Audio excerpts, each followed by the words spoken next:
사도행전을 보면 사울은 자기 등 뒤에 바리새주의자들의 힘을 입었고 그 다음에 제사장의 힘을 덧입었습니다. 그는 사람을 살리는 권세를 손에 쥔 것이 아니라 사람을 죽이는 권세를 손에 쥐었습니다. 스데반 집사를 죽였습니다. 그리고 다메섹에 있는 예수 믿는 사람들을 끌어다가 이제 옥에 집어넣으려고 하는 그런 권세를 가지고 다메섹을 향하여 내려가다가 부활하신 주님을 만났습니다. 성경은 그에 대해서 그의 심정을 뭐라고 말하느냐? 살기등등했다는 거예요. 그 마음속에 살기가 가득했다는 거예요. 여러분, 다른 사람을 죽이려면요, 자기한테 살기가 있어야 되는 거예요. 자기한테 살기가 없으면 그 사람 죽이지 못합니다. 그러니까 이 사울이라는 청년 속에는 살기가 등등한 겁니다. 살기가 꽉 찬 거예요.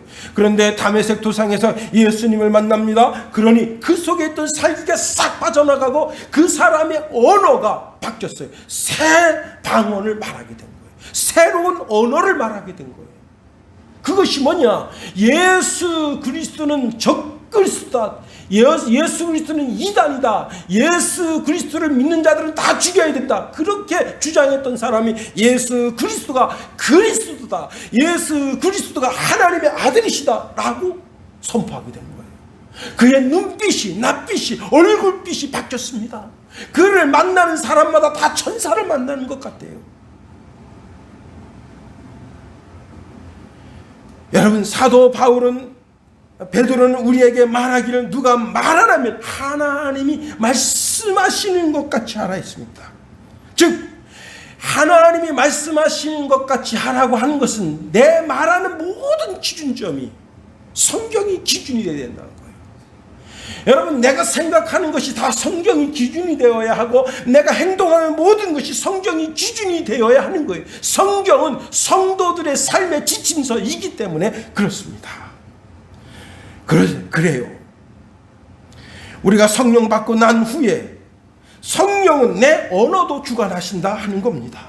예수님은 제자들에게 마태복음 10장 20절에 말하는 이는 너희가 아니라 너희 속에서 말씀하시는 이 곧 너희 아버지의 성령이시니라 하셨습니다. 누가복음 12장 12절에 보니까 마땅히 할 말을 성령이 곧 너희에게 가르치시리라 말씀하셨습니다. 오순절날 120명의 성도들이 뜨겁게 기도하다가 성령을 받았습니다. 베드로와 요한은 성령 충만함 받고 이제 기도하러 성전에 들락날락 하는데 그 성전 미문에 앉아있는 안진뱅이가 있습니다. 그 안진뱅이를 고쳐주고 그리고는 그 이튿날 예루살렘 성전 안에 들어가서 많은 사람들에게 예수 그리스도가 그리스도이심을, 하나님의 아들이심을 증거하다가 붙잡혀서 공회에 끌려가게 됐습니다. 그날 날이 저물어서 그날 심리를 열지 못하고 그 이튿날에 이제 다시 심리를 열게 되는데 유대 통치자들, 장로들, 율법사들이 다 모였습니다. 거기에 대제사장 안나스와 그리고 가야바, 요한, 알렉산더 대제사장 가문에 속한 사람들이 다 모였어요. 베드로와 요한을 그들 앞에 세워놓고 하는 말이 도대체 너희가 무슨 능력으로 또 누구의 이름으로 이런 일을 하느냐 하고 실책했습니다. 그때 베드로가 성령 충만해서 거기 이제 통치자들, 장로들, 여러 사람들에 대하여 말하기를 여러분들이 십자가에 못 박아 죽인 그 예수가 주가 되고 그리스도가 되셨습니다. 그분의 능력으로 이 안진뱅이를 일으켜 세웠습니다. 그래서 그 통치자들이 가만히 보니까 베드로와 요한 옆에 그 안진뱅이가 같이 있습니다. 그리고 백성들이 쭉 거기에 수많은 사람들이 다 들으면서 다 베드로, 요한의 말 그리고 이제 정치자, 통치자들의 말을 듣습니다. 서로 수군댑니다. 야, 이 사람들 말이야 아주 평범한 사람인 줄 알았는데 아니 어떻게 저렇게 논리적으로 그 말하는 모든 것이 빈틈이 없는가? 여러분, 성령 충만함 받고 말을 하면 권세자들의 논리를 깨뜨립니다.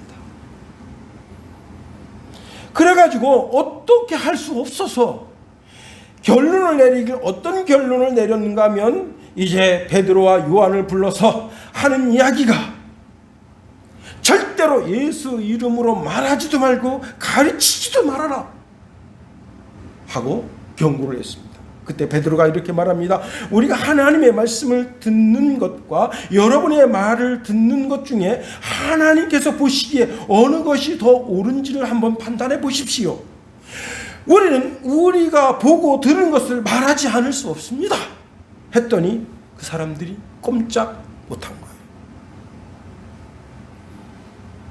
일자 무식하고 저 갈릴리 바다에서 그물이나 던지던 촌놈인 줄 알았는데 그날 그가 가지고 있는 지혜와 지식은 예루살렘에 있는 정치자들, 그 다음에 예루살렘 성전주의자들, 사두개인, 바리새인 그 모든 사람들을 꺾을 수 있게 된 겁니다.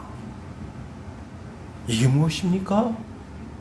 성령 충만을 통해서 새 방언이 그 심령 속에서 밀려 나올 때, 스데반 집사도 마찬가지입니다. 스데반 집사도 이제 그 앞에 제사장 그리고 이 바리새파주의자들이 있었는데 지혜와 성령으로 말하니까 그들의 말을, 그 스데반 집사의 말을 꺾을 수가 없었다고 했습니다.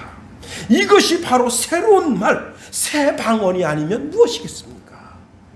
다시 말하면 성령이 그 사람 속에 들어와서 그 사람의 언어를 바꿔주신다. 인격적인 변화가 일어난 새로운 언어로 그 사람의 언어를 바꿔주신다고 하는 거예요. 두 번째로 방언은 믿는 자들의 표적이 되는 선물이라는 사실입니다. 제가 사실 이 설교를 준비하기 위해서 5, 6개월 전서부터 책 여러 권을 읽었습니다.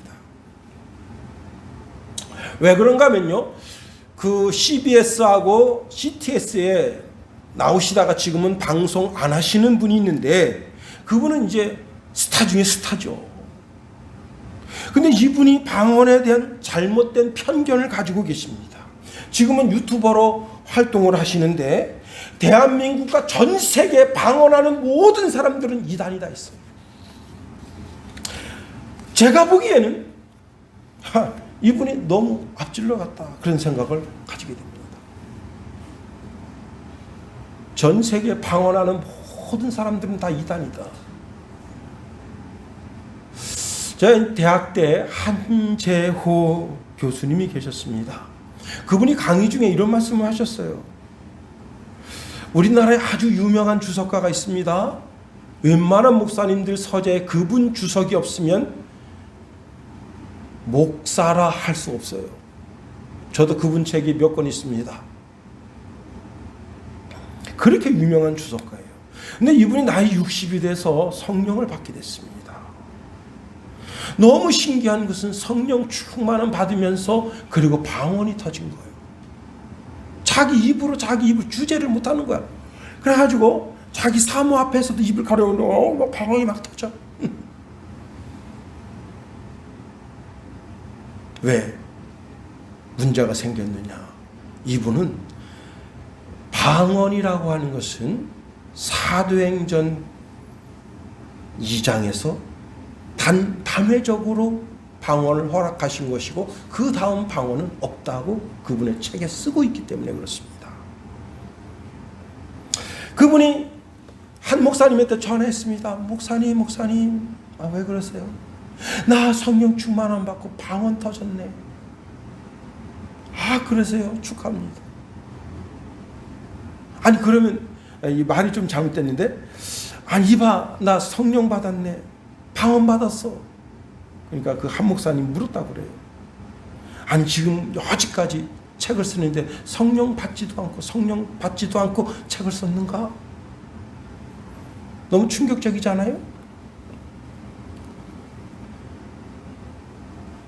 제가 전자에 말씀드렸던 유튜버로 활동하는 그분이 우리나라의 가장 강력한 이단은 여의도 순복음교회가 있습니다. 그리고 전 세계 구원받는 자들이 숫자가 아주 적다 했어요. 왜? 방언 안 하는 사람만 천국 가니까. 여기 17절 말씀 다시 한번 읽어봅니다. 17절 시작. 믿는 자들에게는 이런 표적이 따르리니 곧 그들이 내 이름으로 귀신을 쫓아내며 새 방언을 말하며, 여기 말하며라고 하는 단어가 아주 중요한 위치에 있습니다. 이 단어를요, 헬라어는 시제가 중요한데 동사, 직설법, 미래, 능동태 3인칭으로 되어 있습니다. 그리고 복수형이에요. 그러니까 제가 지금 말씀드린 그 헬라어 시제를 가지고 생각하면 단회적으로 말하는 것이 아니라 계속해서 방언을 말하게 된다는 거예요. 제가 신학교 다닐 때도 신학교 그 교수님이 뭐라고 말씀하셨는가 하면 마가다락방의 방언과 그 이후의 방언은 틀리다 했어요. 마가다락방의 방언은 단회적이다 말씀하셨어요. 예수님의 초대 제자들에게만 새 방언을 주시는 것이다. 이건 잘못된 해석이에요.